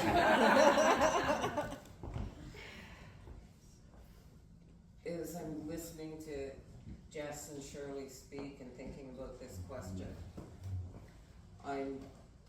the other day when I was speaking at our closing event, as I shared with people there, 40 years ago, if I talked like this in front of people, in front of you, I'd have been thrown in jail.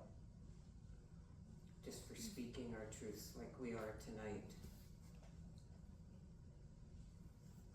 When I think about that, I think about my grandchildren wanting to go to university, higher education, the knowledge that we all carry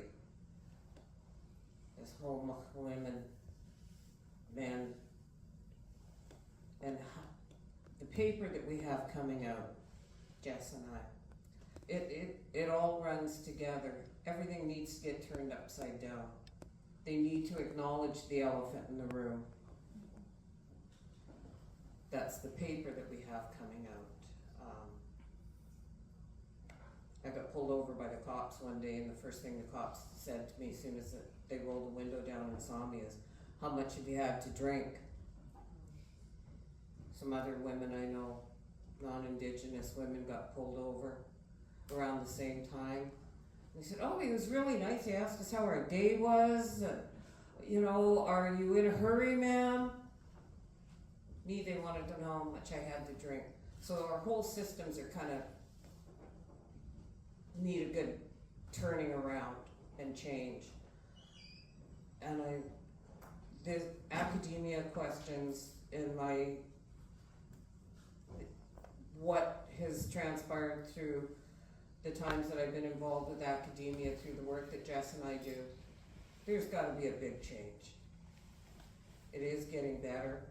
Like I said, I can sit here in front of you and speak like this and not get tossed in the slammer for just speaking the truth. And this is the change that's happening with this, is we can speak our truths now and say these things that need to be said and share them with you. And this is so important because it has to happen through all levels of academia, government, all of these things that have been put in place that altered our way of being and changed it. Thank you.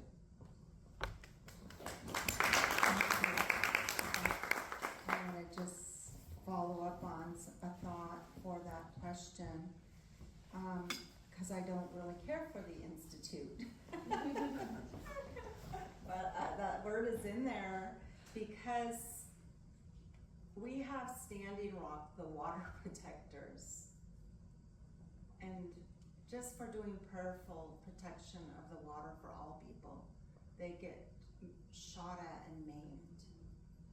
And we have Kusemaat, the land defenders, and they get pinned to the ground. Our board member Georgeson, he gets pinned to the ground for trying to protect I believe the trees on Saturna, the big big diameter trees, and it looks like fairy water there. And he's trying to protect it, and he gets pinned to the ground by police. And not Saturna, it was one of the islands out here. I don't know which one it was. And sorry about that if it wasn't, okay. But one of them. And so it feels like in order not to get shot at or pinned to the ground, it's like you have to go under the radar with education. And if we create and we're supported with this educational program, we can still be present and we can practice. We can occupy territory as they're occupying territory, but we also build up a flawed educational system. And that's what we get to do in the school we co-founded. We get to reignite people's medicine will, help them understand their 13 moons, their ancestors. They get to understand who they are and where they come from. And when they do that, I had one young man from Celtic, his family brought him home because of our project.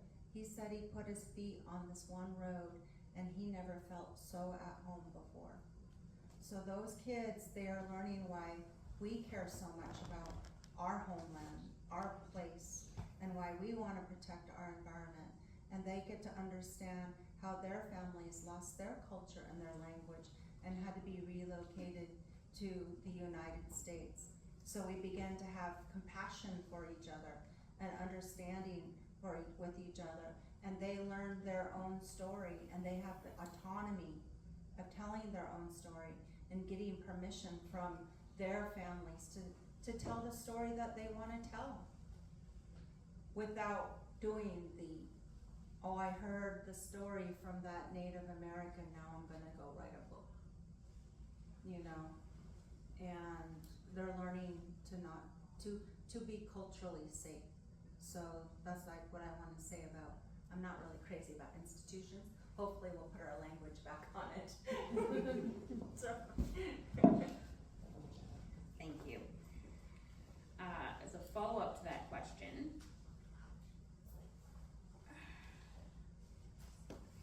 this reminds me of our Walking Together Day, our framework day for our district, and hearing Cheryl and our panel speakers and our youth and getting connected with culture, our Indigenous youth. So I'm looking forward to hearing what you guys have to say. You guys all know about our framework day for the district, but we had a really cool panel talking about Indigenous youth and education and prioritizing connection to culture and ways of being for our Indigenous children. It was more than that, but it was a good conversation. But anyways, here we go. How can we elevate Indigenous spiritual practices, dreams, and relationships with non-human relatives as legitimate ways of knowing in scientific institutions? To me, they're connected. So who wants to go first?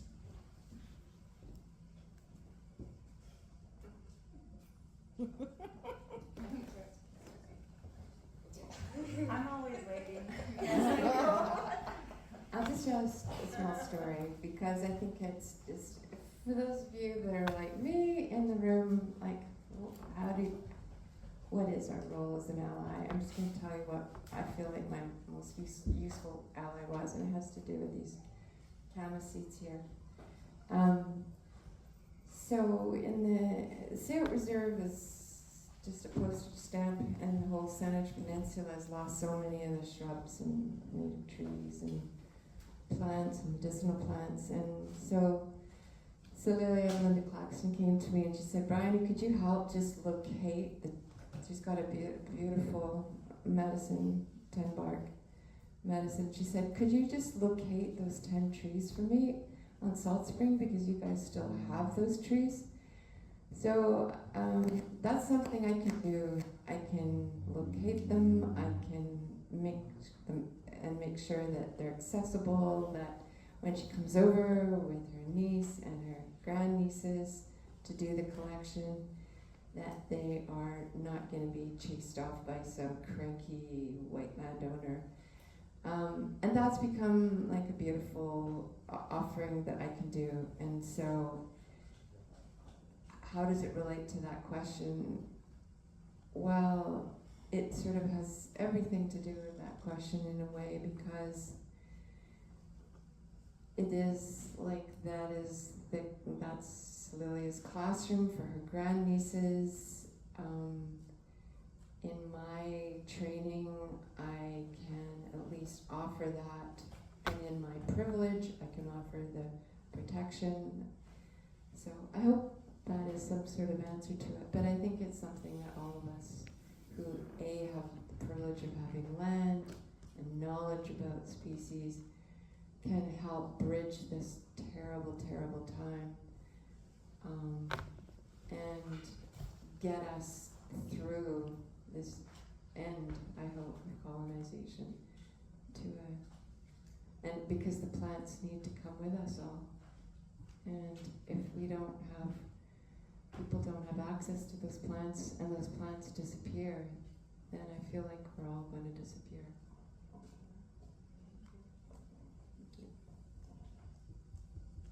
Why do you keep looking at me? Here you go.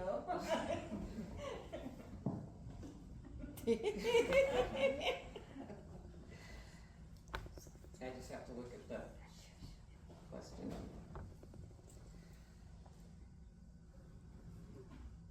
Not everybody can be as lucky as I was to meet someone like Jess to work with, to help guide me and hold me as we went through this academic journey together. It was not a place that I ever thought I would be or be part of. It was always somebody else's dream, not mine. But we did it. And it was through her support that I stayed in those rooms when I wanted to get up and run away. And I keep doing it because, as I said, I have grandchildren that want to go through this. I work with kids all over Canada who want to go to higher education. They talk about it.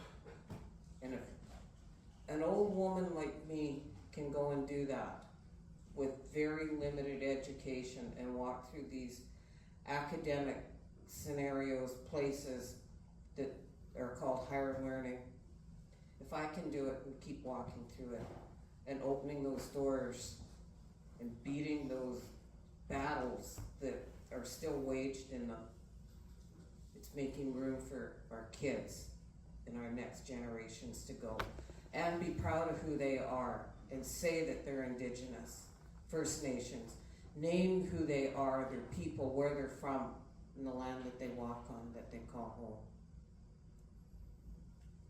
And I have to really thank Jess for opening that door and making that happen so that I can see kids go, and kids that I've worked with from everywhere.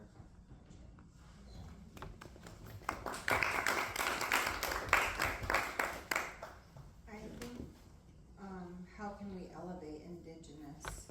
I hear you praise Jess a lot. And Jess, you've been an amazing allied support. And that's what we need more of in this world. And I like how you mentioned Celelia and the plants and being able to offer that advocacy. That's what we need as well. And when I listen to our late hereditary chief, and I listen to my elders, and our cedar is disappearing, and our plants, and one of our community members that has a son attending our first Lummi graduate from our little school. He's working for White Swan. She wants us to focus on Huckming. Yeah. So I think I'm grateful that you're advocating for that, and in the long time that I've spent the last 10 years and trying to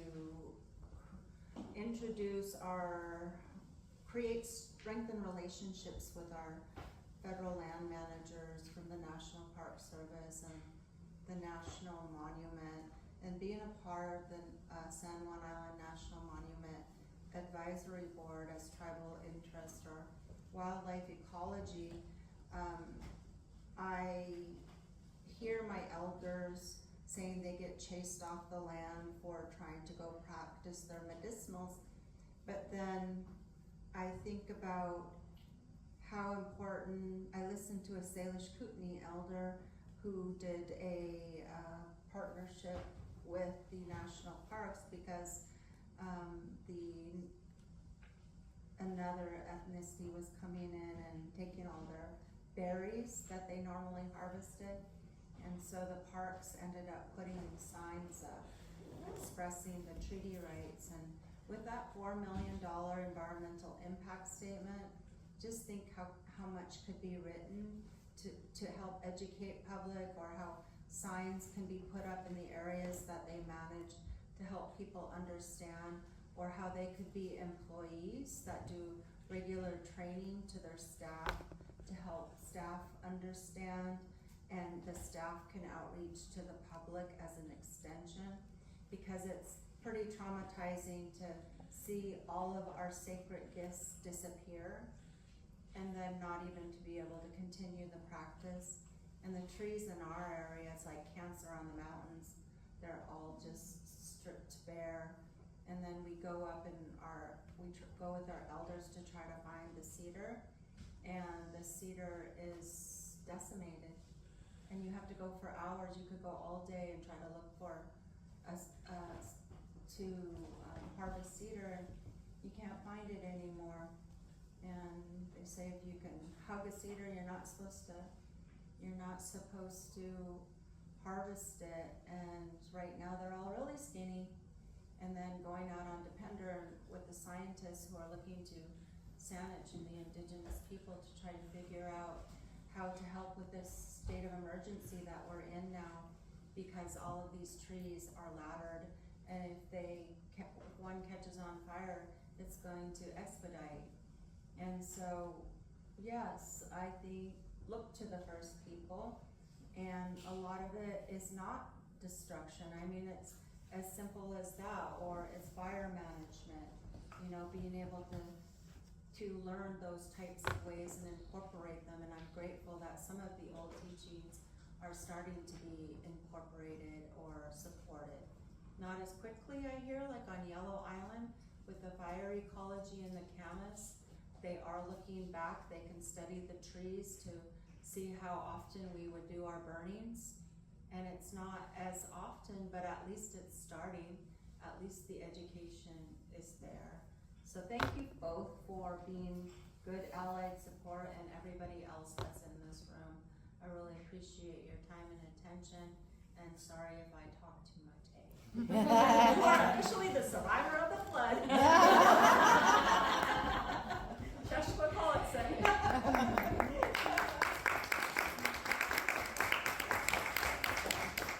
Oh, but now how do we survive the industrial flood together? That's from one of my elders. Something to take home and think about. So thank you very much, everyone, for sharing and for listening and being a part of this. Are you guys ready? We're gonna open it up for some questions from the floor, if you got any. I'm sure you must. We talk about a lot of stuff though. So if anyone wants to ask a question, we got some people who might be able to answer you.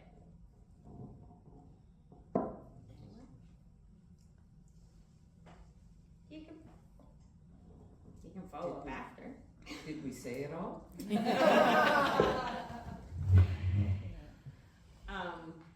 It's getting late, yeah, we really appreciate you guys being here.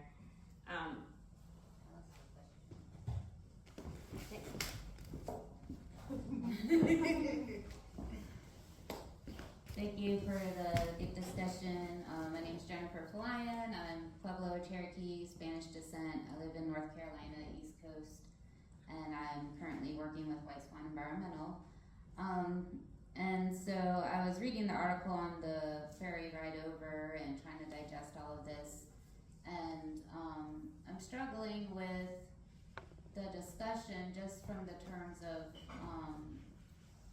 I guess what Jess was kind of pointing to in the latter question is there's so much energy or discussion about trying to fit in for simpler terms, or trying to do something in the academic world. And I was thinking, well, where's our Wakanda? Like, how do we build a longhouse? Like, concretely, we need to build the longhouse. We have SOS, we have Immerse. Like, what concretely can we do right now?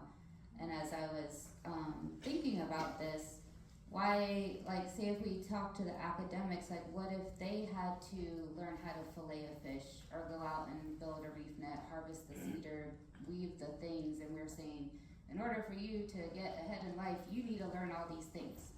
And so it's like, not only are we trying to learn everything so fast, like we're living a dual world, and to get the grants and whatever else, but if it's flipped, with the Longhouse, we set the standard for what is a PhD academic world.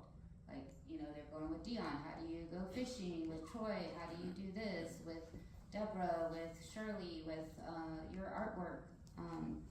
And I was thinking also like how Frederick Douglass, it was illegal to teach him how to read, but once he learned how to read, he was dangerous.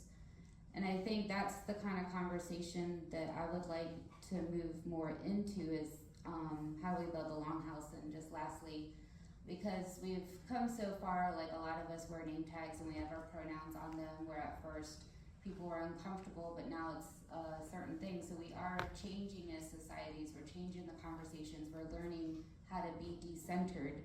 And a lot of people will go, oh, we have to go build schools in Africa or different things like that. And in our, I think I said in our language class at the high school, they were asking Jennifer Claxton, they really wanted to learn how to fillet a fish. And I was like, wow, that's so awesome. Like high school students are asking, hey, can we fillet a fish during our next language class? So to say concretely, how do we build the Longhouse? How do we build these SOS coalitions? I know the Yellow House has an awesome exhibit that has that timeline. I guess maybe what are some concrete actions we can do to help support what you've already initiated, Jeannine and Shirley and everyone?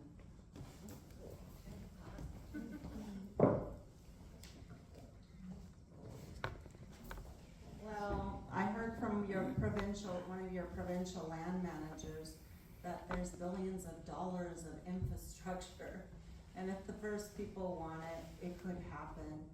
And I don't know how many village sites are on this island, but like Pender Island has 3, Saanich has a map that has the village sites, and you know, we can leave it for preservation because of culturally sensitive areas, but we know our people lived there for a reason. You know, they had a reason for being in that area. And to have next 7 generations be present and practice and do the restoration work that is necessary, I think that's so important, to learn to come by canoe and to learn our natural food sovereignty. So mitigation, we don't want this to be on the backs of the First Nation people. I think we need to look to fully paying for it. Like the North Cascade Institute has a Class A facility that's primarily used for wealthy non-Native people. And it was mitigated by Public Works and Seattle Public Works, and gosh, I don't know if there was someone else, but I think there's enough resources out there that are available, because we did a lot of research from the city of Bellingham, who wanted to figure out how we keep the lights on. And when I look at the imagining the Longhouse being put at Whatcom Creek, where my grandpa Salik and Chawitsu had a Longhouse, that's an opportunity zone. So dollar for dollar, wealthy people can offer taxes. They want it to be a national historical park because of the first settlers. Well, what about the first people? So you could be under the Department of Interior and still get funding from the national parks and the Bureau of Land Management, but maybe you tell the true history for once, you know, and then maybe we work together on the sister agreements between the Parks San Juan Island National Historical Park and Parks Canada to help with these efforts that are there. But one thing that does get really scary is once people decide to allow this, or decide, it's terrible that you have to allow to be back in your own homelands, but once this does come through, is greed gonna set in again? And are they gonna, will the Indigenous people will we be able to be the decision makers? And if that doesn't happen, a lot of people won't come. They won't even participate because we're so tired of being hurt. And it kind of reminds me of that 3-minute video, look it up tonight, Moana, don't go past the reef. And then look at when the mountain turns into the stone, but then she wakes up because Moana recognizes that it's not her fault. She looks angry and she's afraid, and that there's forgiveness there. So don't go past the reef. Don't go to the islands. It's just up to everyone. We're outnumbered, and so to have them back, to be able to truly heal, you're gonna have to have a true desire to let the first people heal. Let them have their own space. Let them create their own. And I understand memorandums of agreement, contract, all of that's really iffy. Nobody really likes those words because every treaty on our side has been broken. So who's gonna have the true ethics and value? Who's gonna stand with us? Who's gonna support us? Who's gonna make sure that we create something that could literally be a win-win-win situation? You want your public health, you want your health, you want your children to have your health. Well, our killer whales are dying, our salmon's dying. It's only 169 years, our trees are dying, everything's dying. So where are we gonna be 7 generations from now? We're gonna need your help. We need it, mitigate it.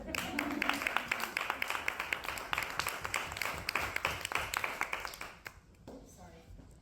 Do we have any more questions? Okay. Well, thank you very much for all of this. And I need $25 million to put the city of Bellingham. okay, well, they haven't got that. Casino? No, I mean, not a casino. Yes, restoration of our longhouses and practices, connection to culture and everything. So I mentioned our district's framework day, and we're fortunate in our district to have a Cheryl Ruff, she does great things for our kids. And she mentioned when she was speaking about, as educators, and like the adults in the room, we need to clear space for our kids to stand in who they are, our Indigenous youth, to be who they are, connect to culture and practice, and that was not exactly like that, but that's essentially what she said. And I'm in this room listening to people speak and seeing everyone out here, and that's what we're doing. We're making change to clear space for our future generations so that they can be a part of, they can be the leaders. They can connect, and my children, my grandchildren, my great-grandchildren, one day, not anytime soon. Well, it won't be anytime soon because my granddaughter's only 3. But anyways, I feel like in this room, this is a part of the ripple that is gonna go out to make change so that our future generations, in these institutions, our future generations are not gonna have to fight so hard and be traumatized because they're Indigenous and they wanna learn and they wanna just be who they are and make a difference in the world, not only for themselves and their families, but for the world. And yeah, there's a lot to think about and digest from tonight, what everyone said. I have a challenge. Okay. So Salt Springs working on 2 land back projects, and 1 for Cowichan and 1 for Saanich. So Galliano, get going. Yeah. Yes, that would be okay. I can go home. You can go home. Yeah, Georgeson's back in Georgeson Bay would be pretty darn sweet as far as I'm concerned. Yes. Mom would like that. Last woman carrying the name out of Georgeson Bay. So going home is the ultimate dream, to be back there. So we're coming to a close. I encourage you all to reflect on what you've heard tonight and on how you can implement the ideas that were discussed within your own, with your work, with institutions, wherever you go out into this world from here. So, yeah. Thank you. Thank